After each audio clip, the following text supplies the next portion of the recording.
गीता प्रथम अध्याय का महत्व। एक समय पार्वती जी ने पूछा है, महादेव जी, किस ज्ञान के बल पर संसार के सब लोग आपको शिव कहकर पूजते हैं? मृगछाला ओढ़े और अपने सभी अंगों में शमशान की विभूति लगाए, गले में सर्प और नरमुंडों की माला पहने हुए हो, इनमें तो कोई भी पवित्र नहीं, फिर आप किस ज्ञान से पवित्र माने जाते हैं? तब महादेव ने उत्तर दिया कि हे प्रिय, सुनो, मैं गीता ज्ञान को अपने हृदय में धारण करने से पवित्र माना जाता हूँ। इस ज्ञान से मुझे बाहर के कर्म नहीं व्यापते। तब पार्वती जी ने कहा कि हे भगवान, जिस गीता ज्ञान की आप ऐसी स्तुति करते हैं, उसके श्रवण करने से कोई कृतार्थ भी हुआ है? महादेव ने उत्तर देते हुए कहा कि इस ज्ञान को सुनकर बहुत से जीव कृतार्थ हुए हैं और आगे भी होंगे। मैं तुम्हें एक पुरातन कथा कहता हूँ, तुम सुनो। एक समय पाताल लोक में शेषनाग की शया पर श्री नारायण जी नैन मूंद कर आनंद में मग्न थे। उस वक्त भगवान के चरण दबाते हुए लक्ष्मी जी ने पूछा, हे प्रभु, निद्रा और आलस्य तो उन पुरुषों को व्यापता है जो जीव तामसी होते हैं, फिर आप तो तीनों गुणों से अतीत हो। आप तो वासुदेव हो, आप जो नेत्र मूंद रहे हो, इससे मुझके बड़ा आश्चर्य है।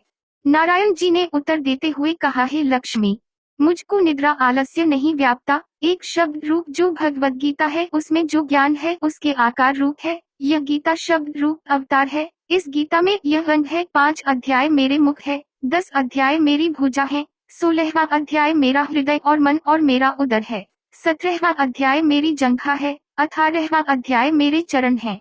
गीता श्लोक ही मेरी नाड़ियां है और जो गीता के अक्षर है वो मेरा रोम है। ऐसा मेरा शब्द रूपी जो गीता ज्ञान है, उसी के अर्थ में हृदय में विचार करता हूँ और बहुत आनंद प्राप्त होते हूँ। लक्ष्मी जी बोली, हे श्री नारायण जी, जब श्री गीता जी का इतना ज्ञान है तो उसको सुनकर कोई जीव कृतार्थ भी हुआ है, सो मुझसे कहो। तब श्री नारायण ने कहा, हे लक्ष्मी, गीता ज्ञान को सुनकर बहुत से जीव कृतार्थ हुए हैं, सो तुम श्रम करो। एक व्यक्ति था जो चांडालों के कर्म करता था और तेल नमक का व्यापार करता था। उसने एक बकरी पाली। एक दिन वह बकरी चराने के लिए वन में गया और वृक्ष से पत्ते तोड़ने लगा। वहां उसे एक सांप से दंश लिया, जिससे वह तुरंत मर गया। मरने के बाद उसने बहुत से नरक भोगे और फिर उसका जन्म बैल के रूप में हुआ। उस बैल को एक भिक्षुक ने मोल लिया।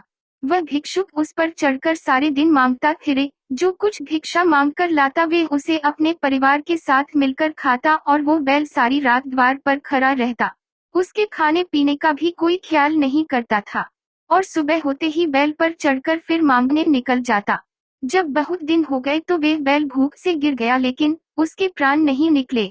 नगर के लोगों ने देखा और उस बैल को कोई तीर्थ का फल दे तो कोई व्रत का फल दे, तब भी उस बैल के प्राण नहीं छूटे।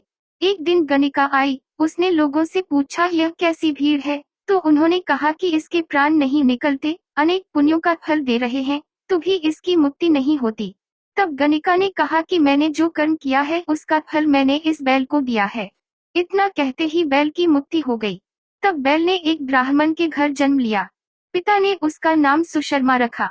उसके पिता ने उसे पढ़ाया लिखाया। उसको अपने पिछले जन्म की सुध थी। उसने एक दिन मन में विचार किया, जिस गणिका ने मुझे बैल की योनि से छुड़ाया था उसका दर्शन करूं। विप्र चलते चलते गणिका के घर गया और कहा, आप मुझे पहचानती हैं? गणिका ने कहा, मैं नहीं जानती, तुम कौन हो? तब उसने कहा कि मैं वही बैल हूँ जिसको आपने अपने पुण्य दिए थे।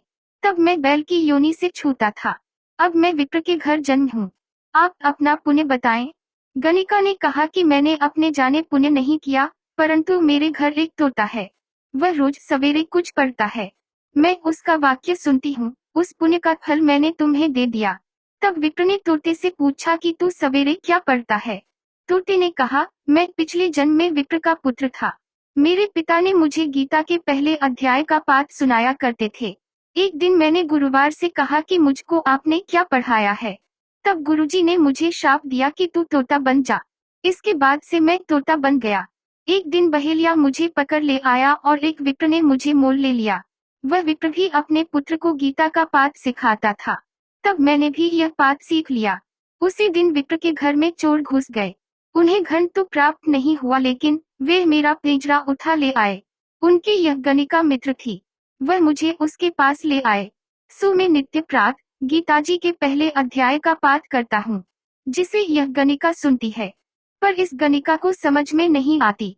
जो मैं पढ़ता हूँ वही इस गणिका ने तेरे निमित्त दिया था, वह श्री गीता जी के पहले अध्याय का फल था। तब विप्र ने कहा कि हे तोते, तू भी विप्र है, मेरे आशीर्वाद से तेरा कल्याण हो। सो हे लक्ष्मी।